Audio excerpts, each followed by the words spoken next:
할렐루야. 주 예수님 은혜 안에서 평안하셨습니까?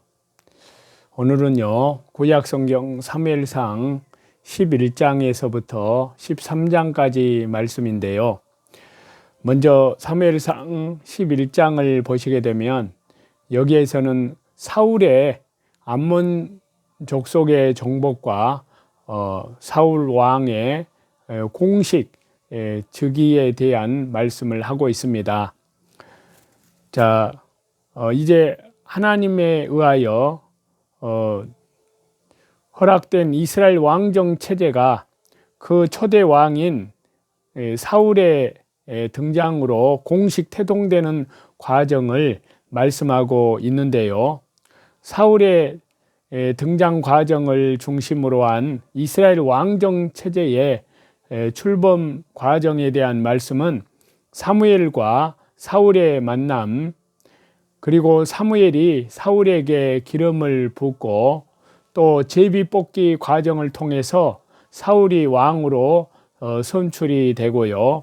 백성들이 사울을 왕으로 옹립을 합니다. 신정체제 마감과 왕정의 계시에 즈음한 사무엘 선지자의 설교, 이러한 부분으로 나누어지는데요. 이러한 말씀에서 전반적으로 강조하고 있는 것은 이스라엘 왕정이 과거의 신정체제로부터의 혁명이나 반역이 아니라 하나님의 인정으로 그 옛날 이스라엘이 시내산에서 언약 국가를 수립한 이래 계속되어 온 신정체제에서 자연스럽게 이양되어 건립되었다는 사실입니다. 이는 비록 정치체제의 형식은 왕정체제로 바뀌었지만 내용으로 보면은 신정체제와 마찬가지로 계속하여 하나님의 뜻을 더욱 잘 실천하기 위한 체제로서요 운영되어야 한다는 것을 강조해서 말씀하고 있습니다. 즉 이스라엘의 왕정체제는 신정적 일관성을 계승한 신정적 왕정체제였음이 강조되어서 말씀을 하고 있습니다. 그리고 더욱 중요한 것은 이처럼 이스라엘이 과거로부터 연속된 신정 왕국체제를 건립함으로써 이스라엘은 선민 언약 국가로서의 역사를 계속 유지하였다는 사실입니다.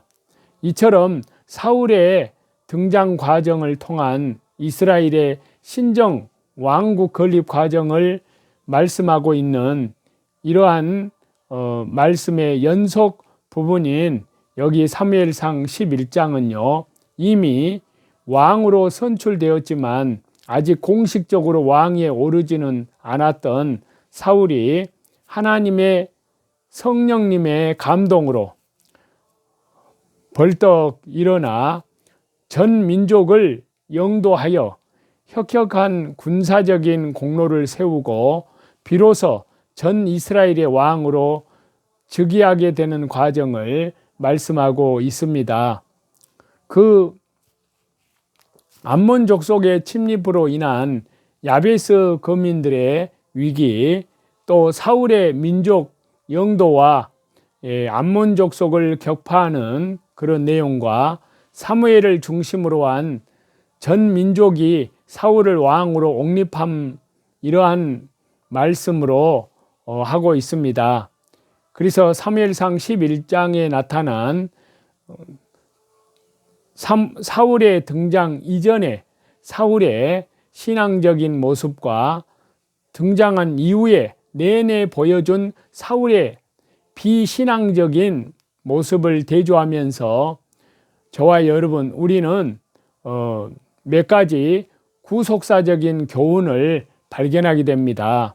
그것은 인간은 그 자신의 능력이나 지위가 아니라 오직 창조주 하나님의 성령님에 의해서 감동받아 일할 때에만 참 승리를 얻는다는 것입니다.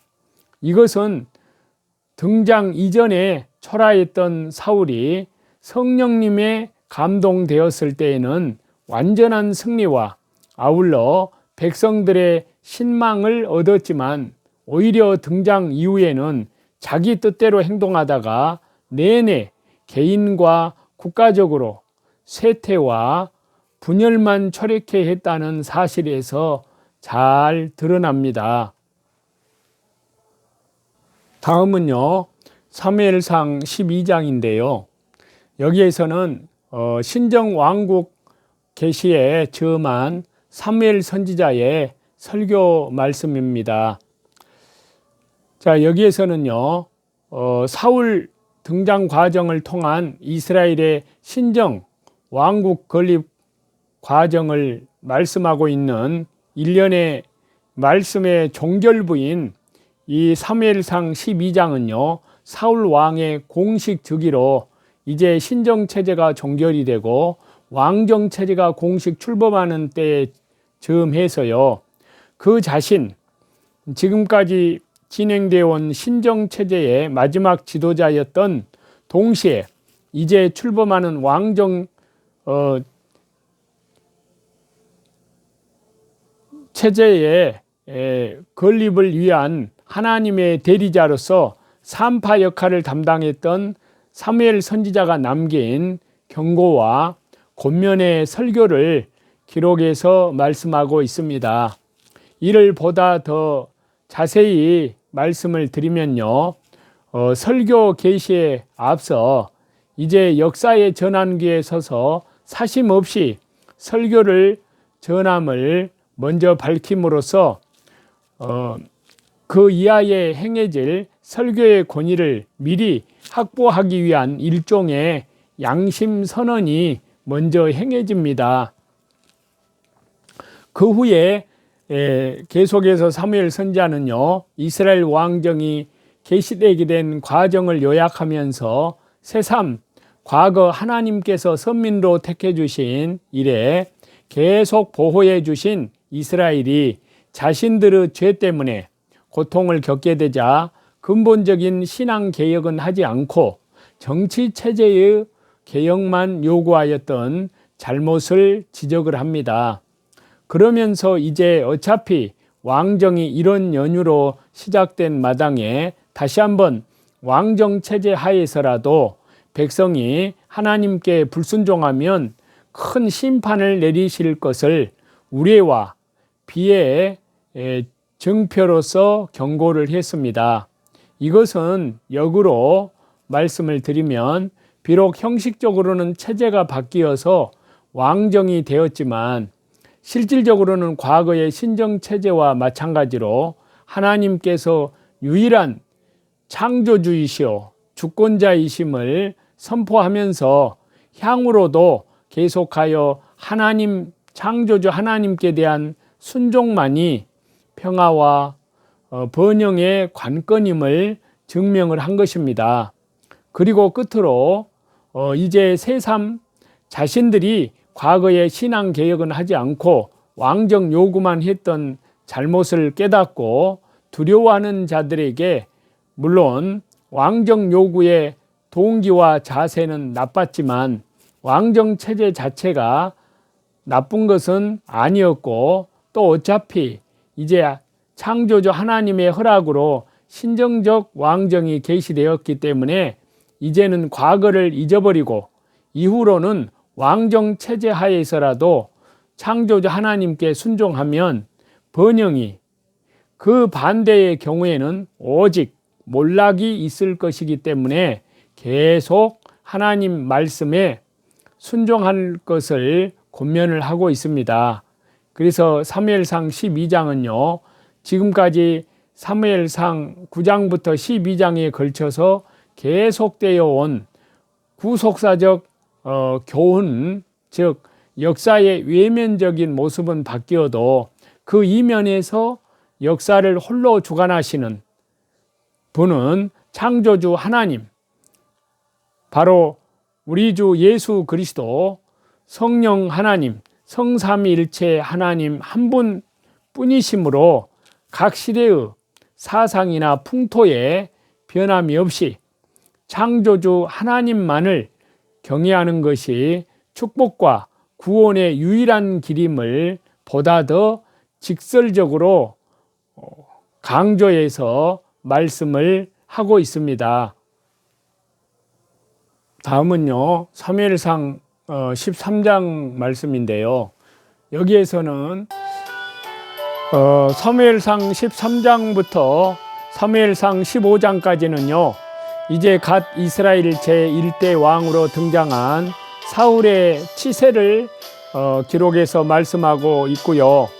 그러나 사울의 왕으로서의 통치 내용이나 왕정체제 정비 등에 대한 기록은 거의 없고, 그가 즉위 초부터 하나님의 명령에 불순종하여 하나님께서 원하시는 택한 백성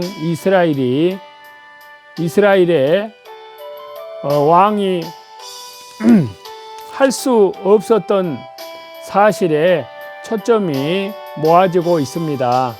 이는 뒤이어지는 다윗의 기름 부음 등의 말씀과 연결할 때 결국 인본주의적 왕이었던 사울이 폐위가 되고 곧 새로운 하나님 중심의 신본적 왕인 새 왕 다윗이 예비될 수밖에 없었던 배경을 설명한 것이라고 할 수 있습니다. 이와 같은 이 새 장은 전반적으로 모든 지도자나 사역자들은 하나님의 대행자에 불과하며 역사의 근본 주권은 절대 초월자 되시는 창조주 하나님께만 있기 때문에 모두 다 창조주 하나님께 순종하여야 하고, 그렇지 않을 경우에는 그 누구라도 창조주 하나님에 의하여 폐위될 수밖에 없음을 보여줍니다. 또한 하나님은 이러한 사태가 발생하더라도 하나님의 뜻에 맞는 새 왕을 예비하심으로써 하나님의 역사를 통해서 이루어 가시는 구속사만큼은 단절시키지 않음도 동시에 강조됩니다.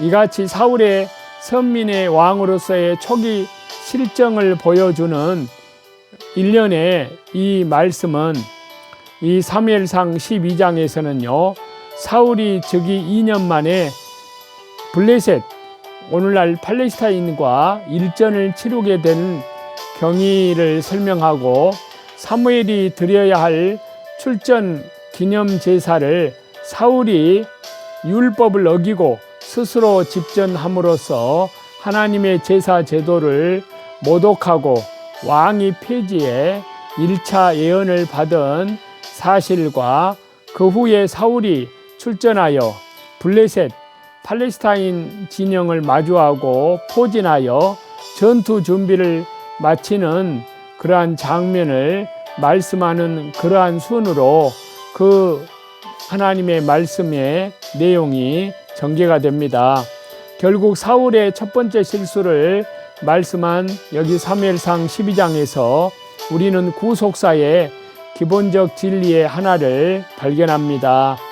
하나님께서 제사장들만 드릴 수 있도록 규정한 제사 제도를 어기고 사울이 스스로 제사 드린 것은 결과적으로 단순히 여호와 하나님의 계율을 하나를 어긴 것이 아니라 여호와 하나님께 대한 그의 그릇된 자세를 반영하는 것이었습니다.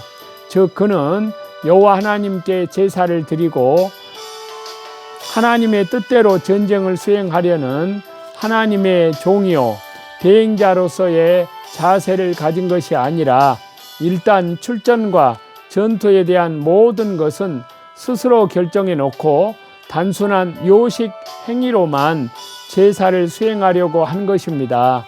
그러다가 그 집전자인 사무엘이 오지 않자 어차피 요식 행위에 불과한 제사이니 드리기만 하면 된다는 식으로 제사를 자신이 집전해 버린 것입니다. 즉 그는 여호와 하나님의 뜻을 실천을 목적으로 하거나 아니면 어떤 일을 행하기에 앞서서 하나님의 뜻을 먼저 묻는 여호와 하나님, 창조주 하나님, 성부, 성자, 주 예수님, 성령 하나님, 성삼위일체 하나님 제일주의를 취하지 않고 자신이 스스로 뜻을 정한 다음에 그 뜻을 실천하는 수단의 하나로 여호와 하나님의 제사를 수행함으로써 결국 여호와 하나님보다 자신의 뜻을 앞세우는 인본주의적인 오류를 자행을 한 것이었습니다. 이러한 사울의 인본주의적 오류는요, 사무엘상 13장에서부터 사무엘상 15장에 걸쳐서 계속 말씀하고 있는데요. 전반적인 상황에 대해서는 사무엘상 14장에 자세히 말씀을 하고 있습니다. 이런 사람이 하나님께서 택한 백성 이스라엘의 왕이 될 수 없는 것은 당연했다는 사실입니다. 이는 오늘날의